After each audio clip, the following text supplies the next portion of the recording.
Welcome to another episode of the Michele Tafoya podcast. So much going on at the border where China is concerned, where Iran is concerned. I don't bring these up to make you more anxious. I bring these up to inform you and to hopefully get you to be aware and engaged. And talk about awareness and engagement. Morgan Ortagus, who is an expert in all things foreign relations, joins us next. Welcome to the Michele Tafoya podcast. The name Morgan Ortagus may be familiar to you. You may have seen her on a number of television shows.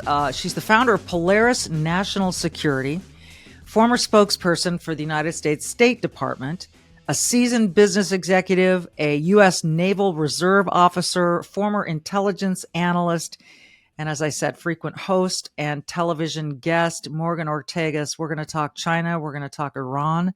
There was some news about Iran that you should know about. We'll talk about the border, so much to get to, and the perfect guest. So stick around. You will find her engaging and, most importantly, informative. This is stuff we got to know. So stick around. Now, are you one of the millions of Americans, whether you're male or female, you're dealing with premature hair thinning or hair loss, or maybe you're a little afraid because it runs in the family and you might inherit that gene? Well, finally, there's a real solution that delivers on its promise without the harsh chemicals, without the side effects, without the disgusting smell. Thanks to our friends that developed Genucel skincare, which you know I'm a huge fan of. Provia uses a safe natural ingredient. It's Procapil. I always want to say Provia Procapil. It's Procapil to effectively target the three main causes of premature hair thinning and loss by supporting healthy scalp circulation, the delivery of nourishing nutrients, and healthy hair follicle anchoring to your scalp. Provia guarantees more hair on your head than in the drain or your comb. Effective for men and women of any age, safe on colored hair, safe on treated hair, safe on styled hair. It's that easy. And right now, new customers save over 50% off Provia's introductory package at proviahair.com/Michele. It's PROVIA hair, HAIR.com/Michele. Every package includes a full 60-day supply of Provia serum for daily use, plus Provia 30 super concentrate for faster, more noticeable results. Provia works. Guaranteed, or 100% of your money back. See results for yourself right now. Don't wait. Go to proviahair.com/Michele. proviahair.com/Michele with one L, please. That's proviahair.com/MICHELE. Coming up, Morgan Ortagus on what's going on at the border, our relationship with China, and some breaking news on Iran that should really make you wake up. That's next.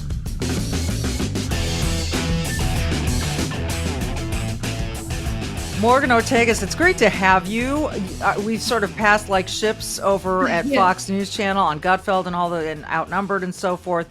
So this is a fun treat to have you with us. Someone from your company emailed me this article this morning that is fairly mind-blowing about Iran.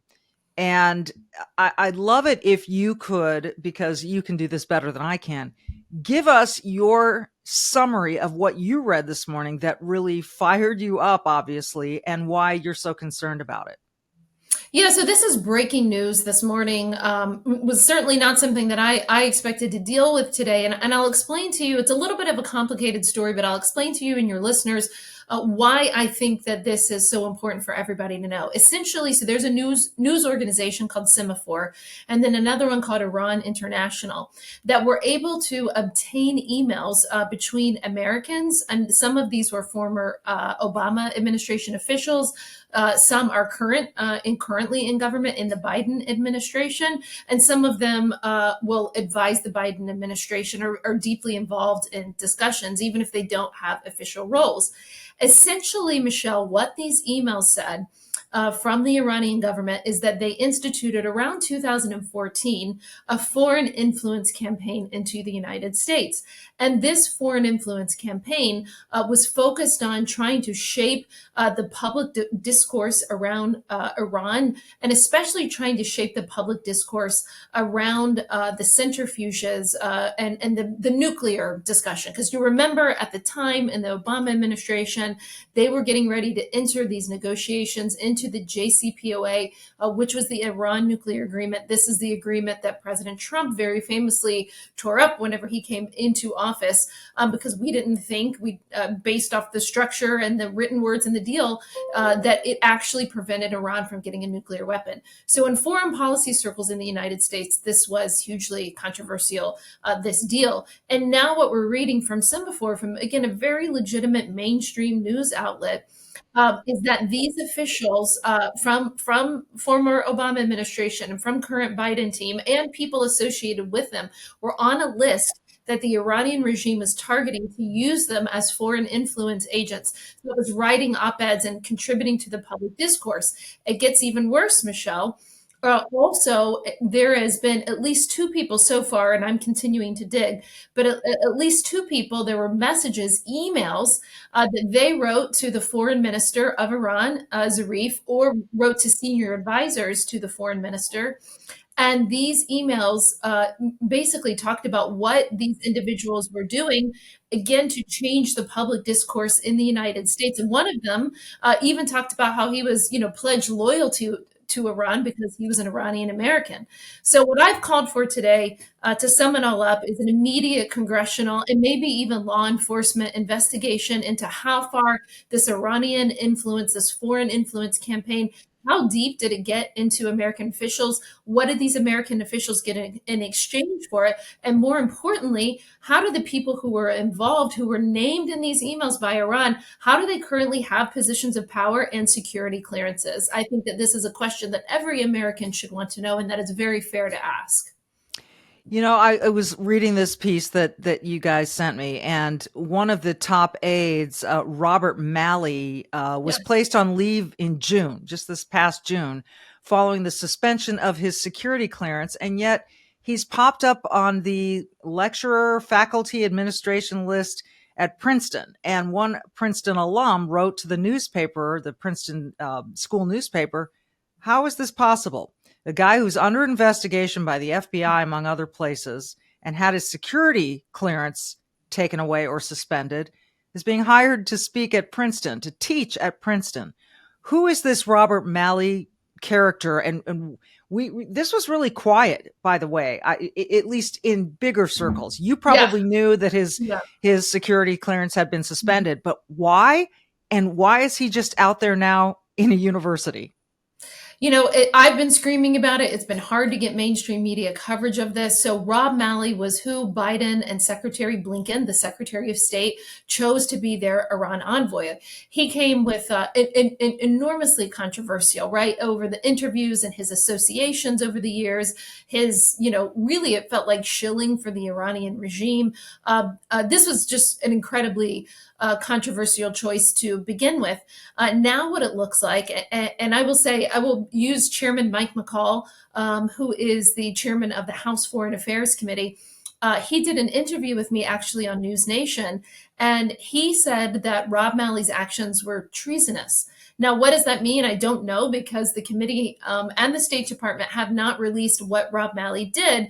But Mike McCall is not a flamethrower. Mike McCall is a very seasoned, long-term congressman from Texas, very well-respected chair of House Foreign Affairs, and he wouldn't use the words traitorous or treasonous without some real meat behind them. It's also important to note that the State Department did not admit any of this to Congress. I believe Congress found out through media reporting that his clearance had been revoked. So for months, he was operating at the State Department without a security clearance. They did not inform Congress. And even then, the White House has said, oh, this is a private matter. Listen, it's not a private matter whenever administration officials are being accused of being foreign influence agents for, by the way, I would remind the audience, this is not just an enemy of the United States.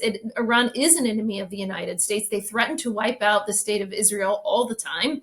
They're trying to get a nuclear weapon. We have not been able to contain that. They are also, as certified by multiple Republican and Democratic administrations, the world's leading state sponsor of terrorism. Right. Oh, and by the way, after all of this that we just talked about, don't forget, last week, Biden and Blinken gave Iran $6 billion to get 5 American hostages back. $6 billion. We swapped 5 for 5 hostages, or prisoners, whatever you want to call them. But on top of that, released $6 billion of frozen assets or frozen money that was frozen that is not quote unquote taxpayer dollars. But, this is what just grabbed me about that, Morgan, was how they went on and on about how this money can only be spent for humanitarian reasons, medications, food, all of that for the people. That's like saying, we're going to donate money to Planned Parenthood, but it is not allowed to be used on abortions. Money is fungible. Money is fungible. So when you give someone $6 billion to use in whatever capacity, that frees up $6 billion somewhere else to use in another capacity. What are they hiding? The administration. Listen, it is the extent that they have gone to protect Rob Malley. And by the way, some media outlets are reporting it, but as you just said, so much of the of regular mainstream media, legacy media, doesn't report this stuff. I mean, I doubt the average American knows this, right? And so I think they fundamentally are furious with President Trump and Mike Pompeo and others for tearing up the JCPOA. They felt like they were going to solve peace in the Middle East with this deal, that they were going to actually contain Iran. Well, we took that and we put that on its head, right? We're the ones who got 4 peace deals between Israel and Arab states, the first peace deals in 26 years, because we rejected their flawed Middle East policy. I think their policy towards Iran is dangerous. It makes the Middle East less safe. It makes the world less safe. And now members of Congress have every right, and law enforcement officials. I think this goes beyond Congress. I think law enforcement should be investigating how deep, how pernicious did the Iranian foreign agent, foreign influence campaign go? And how do all these people have security clearances? How are they getting into the White House for meetings? It's mind-boggling to me. It is to me as well. And it brings up kind of this bigger macro picture to me. We like to believe that our leaders, that the White House, that the president, that the State Department are all protecting America, have America's best interests. And I'm not just talking about people, but the ideals of America, what we're founded on, and liberty, freedom, and domestic tranquility, if you will, keeping outsiders outside, the malicious ones. And so it leads me to wonder who the hell is making such decisions. If it's the president, you could say, well, clearly he don't know what he's doing, so he's just making. But I don't believe it's the president. Whom do you believe is behind some of this stuff that's going on that seems to be putting us more at risk than protecting us? It doesn't seem like it's the vice president either. Right. So I think there's there's been reporting that President Obama, which he still has a house in DC, that he entertains many administration officials at his home. I doubt, there's one person. I think that there's a lot of people that are a part of the decision-making process, including, the National Security Advisor, the Secretary of State. The Secretary of Defense may not have as much influence as the others, and certainly the White House Chief of Staff and others. But it is it is at best, as their policy as it relates towards Iran, a fundamentally flawed way to look at the Middle East. They really genuinely believe, Michelle, that the Iranians were going to follow the letter of the agreement. They were not going to get a nuclear weapon, which made no sense because there were sunset provisions in that nuclear agreement, Michelle, that said basically, okay, was Iran going to get a nuclear weapon within the next few years? No, but 10 to 15 years down the road, the sunset provisions would be intact and the Iranians would be able to get a nuclear weapon then. So only in the current state of politics do we live in do people think this is an amazing deal because we just kicked the can down the road 15 years for someone else to deal with. We call that, in my school of foreign policy, a bad deal.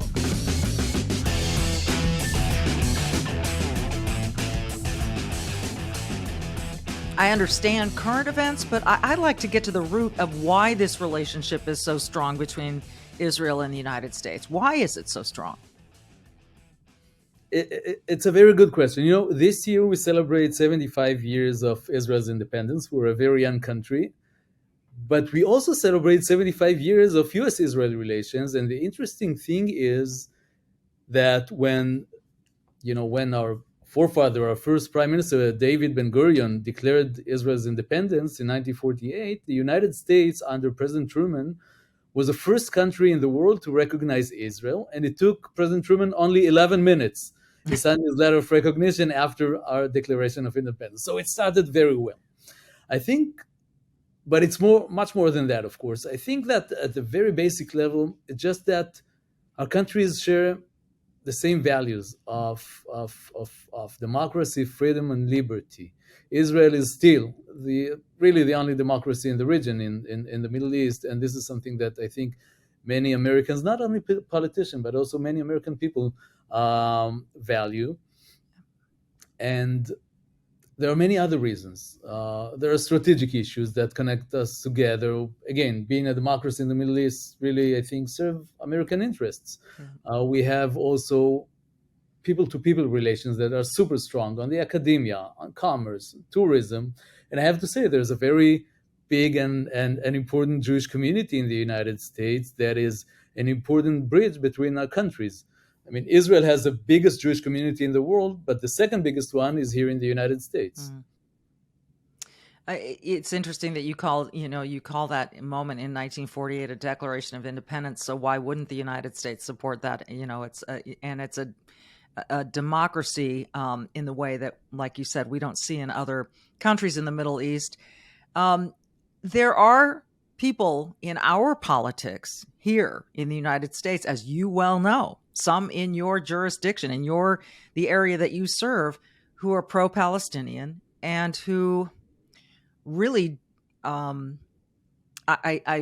don't know quite what the word is. Is it anti-Semitic? Is it anti-Israel? I'm not sure.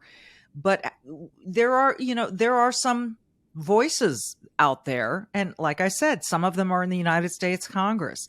How do you deal with that? How do you manage those perceptions as compared to what you like this relationship to remain in the United States? Right. Thank you for this question. I have, I really want to say something before I answer your question, because being pro-Palestinian does not necessarily exclude the fact that you're also pro-Israeli. It's not a zero-sum game, Okay. We have many friends here in the United States who are also pro-Palestinian and are wishing to see peace between Israel and the Palestinians, which this is something I share too, of course. So just the mere fact that you're pro-Palestinian does not mean that you're pro-Israel. I think you referred to a certain group of also politicians, maybe some civil society organizations that say that they are pro-Palestinian, but actually I feel that they're mainly anti-Israeli. Where the sentiment comes from, I do not know. And I want to say it is very legitimate. It is very legitimate to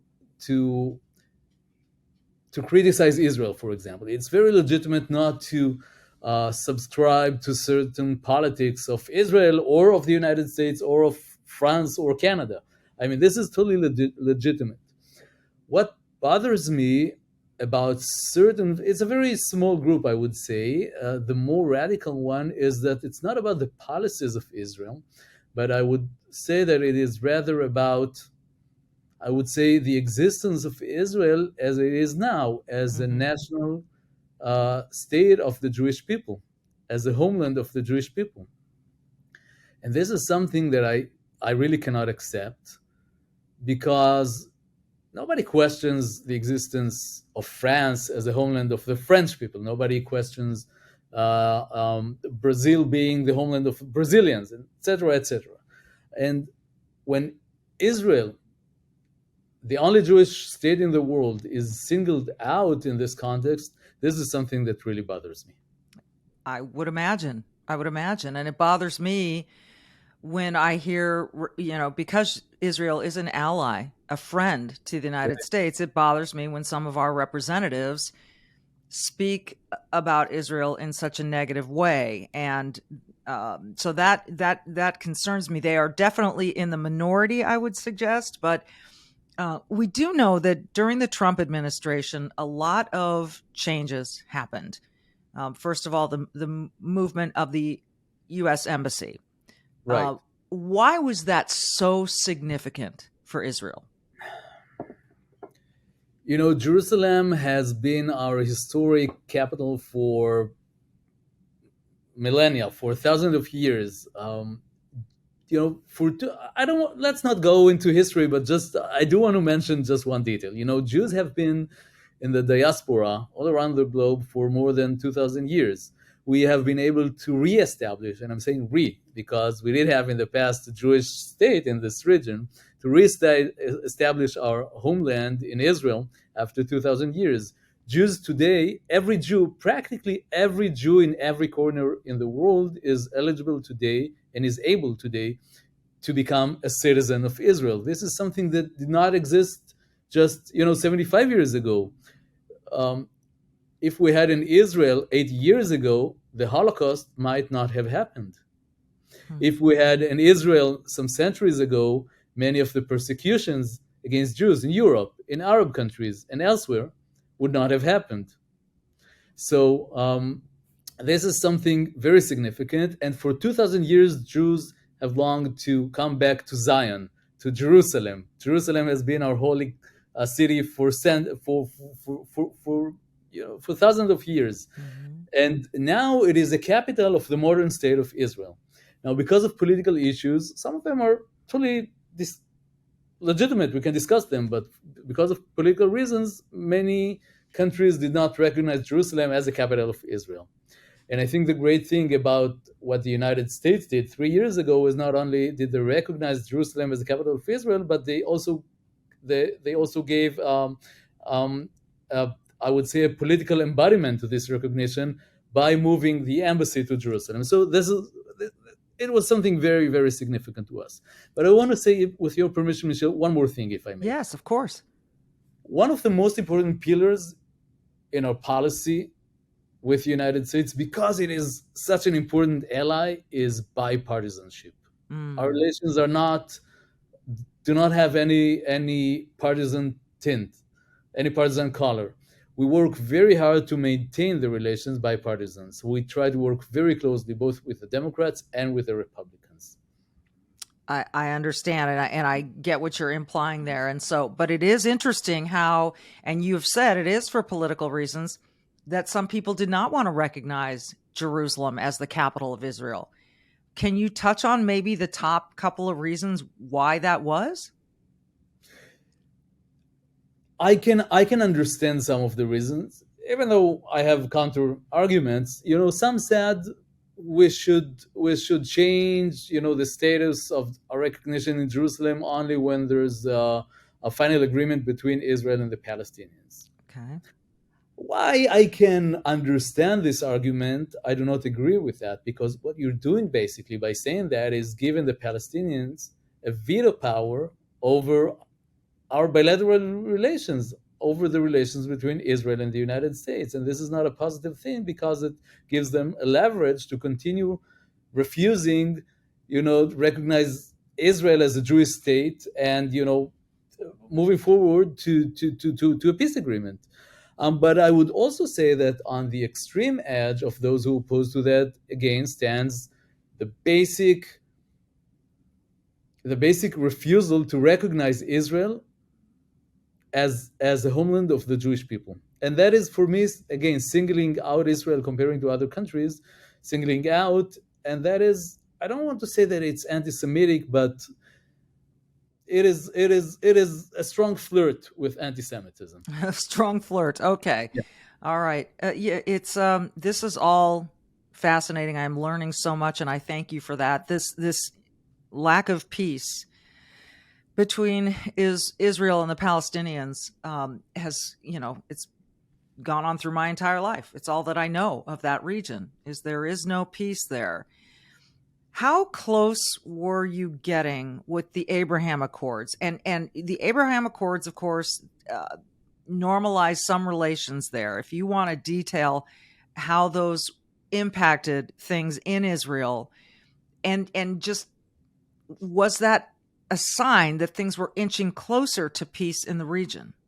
Absolutely. We are celebrating now 2.5 years to the signing of the Abraham Accords. The Abraham Accords basically are the biggest accomplishment for peace in the Middle East in the last 30 years. It included not just normalization, but full relations between Israel and important Arab countries, the United Arab Emirates, Morocco, Bahrain, to some extent Sudan. It was signed during the Trump administration, but the great thing is that it is a totally bipartisan issue. And President Biden right now is working very hard, his administration, with a big support from Congress, from both sides of the aisle in the Congress, something that doesn't happen so often in today's political environment in this country, to enhance the circle of peace in the Middle East, to enhance the Abraham Accords. There's a major focus now on the biggest and probably the most important Arab country, that is Saudi Arabia. Your national security advisor, Mr. Sullivan, was visiting Riyadh just 2 weeks ago with strong intent to bring peace, normalization between Israel and Saudi Arabia. That would be something very, very big, because Saudi Arabia, being such an important leader in the Arab world, peace with Saudi Arabia would necessarily bring more Arab countries into the table, which is a great thing. Right. But I think that the one of the most important things about the Abraham Accords is that they broke as you mentioned, the decades of veto power that the Palestinians had over the possibility that Israel would have peace with the Arab world, because they said first we and then the rest of the Arab world. Uh-huh. And many Arab countries subscribe to that for political reasons. And then at a certain point, moderate Arab countries like the United Arab Emirates, Bahrain, Morocco said, we have so many interests. We want to make peace with Israel. It serves our people. So we're not going to wait for the Palestinians to decide whether they want to make peace with Israel or not. And let me tell you one more thing. Before arriving in Chicago, I worked as a policy advisor to Israel's foreign minister, now ex-foreign minister, Mr. Gabi Ashkenazi, and I was there during the signing of the Abraham Accords. So I was very much involved in the process, and I can tell you that our expectations back then were very, very high, because it was dramatic.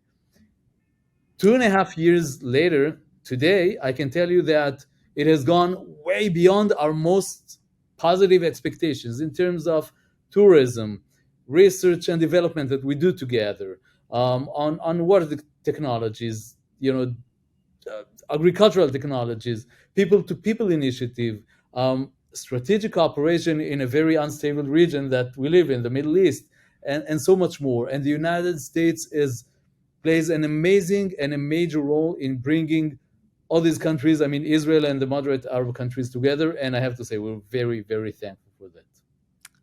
In addition to being thankful, how hopeful are you that in your lifetime you will see peace between the Palestinians and Israel? As a father, I have 3 kids. They're teenagers already. Very rough period of time. But as a father, I believe that it's not about whether I'm optimistic. I have to be optimistic. And as a policymaker, I have to make sure that I'm not just waiting, but we do everything we can to create more opportunities for resuming the negotiations and to finding solutions. Because, in the end of the day, we diplomats tend to speak about strategic ideas, strategic plans, strategic affairs. In the end of the day, it's about the people in the Middle East. It's about the Palestinian mother and the Palestinian child who live either in the West Bank or Gaza. And at the same time, it's about the Israeli mother and father and the Israeli children who live in the south of Israel, for example, under constant threat of rockets that are being fired towards them from the Gaza Strip. And we have to do everything we can to break this cycle of violence. So it's not just about the need to be optimistic. It is my work plan to be optimistic and to try to find solutions. So yes, I hope that not only in my lifetime, but that during maybe not the next years, but in the next decade, we'll be able to find a solution with our neighbors, our cousins, the Palestinians. Iran is I say the word and I get a little nervous on a number of levels. There's so much history. We think of Iran and we think of the axis of evil, as George W. Bush put it. We think of the nuclear program there. We think of the threats to take Israel off the planet and the death to America. Oh, And yeah. it's all quite overwhelming and anxiety inducing. And there you are. They're your neighbor. That, you know, they're a distance from us, but they're your neighbor. Where are we here? We're in 2023, almost halfway through the year. What kind of fear do they is it warranted that we all feel this way about Iran? Is it we're so focused on things like now like China and Russia and Ukraine, and I think our attention span is short, right? And so everything that's happened in Iran and Iraq and Afghanistan is sort of like in the rearview mirror. I think we need to focus on it as well. What's your perspective on their position in the world and the threat that they pose? All right, thank you. Major question. And Yeah. I want to repeat your presentation because you mentioned that it was part of the axis of evil, that it poses a major threat to Israel. But I think that today everybody understands that it's much more than that. Let me explain. I have several concerns about Iran. First, their nuclear ambitions. I mean, already they are what we call a threshold country. It means that at any given moment, they are able to break through. You know, they have enough enriched uranium that would be enough for one or potentially more atomic bombs. This is not a threat to Israel. It's a threat to the whole region. And this is, I think, part of the reason that many moderate Arab countries are looking to have more peace with Israel, because we have common threats, that is Iran. But it's not only threatening Israel and the Middle East, it's threatening also Europe, because the Iranians are holding ballistic experiments of missiles that potentially can reach Europe, 2,000 kilometers. That's more than 1,000 miles. That's not the distance to Israel. That's a distance to mainland Europe. So that's a major threat. And if they're not stopped, they will, continue to develop missiles that would one day reach the United States. Have no doubt about that.